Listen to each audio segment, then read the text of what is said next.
আমরা চলে গেছিলাম খুব সুন্দর ক্যাফেতে ঘুরতে, তো সেটা নিয়েই আজকে ব্লগটা। তো তোমরা দেখতে থাকো আর জানো আমাকে এই ড্রেসটা পরে কেমন লাগছে। আমি একটু দেখাচ্ছিলাম আমাকে কেমন লাগছে। তো সেদিনকে প্রচণ্ড বৃষ্টি পড়ছিলো, তো আমি রাস্তার কোনো ভিউ নিতে পারিনি, এক হাতে ছাতা ব্যাগ নিতে নিতে। তো আমরা চলে গেছিলাম একটা মলে, যেহেতু আমাদের যাওয়ার রাস্তা থেকে মল হতো। তোমরা গেস করে বলবো যে এই মলটা কলকাতার কোথায়, এই মলটার নামটা কী।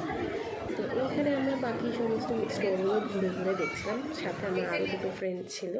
খুব সুন্দর এখানে ব্যাগের কালেকশান, আমার তো দারুণ লেগেছিলো। আর শ্যুজ কালেকশানগুলো অসাধারণ। আমরা ক্যাফেটার ভেতরে চলে এসেছি।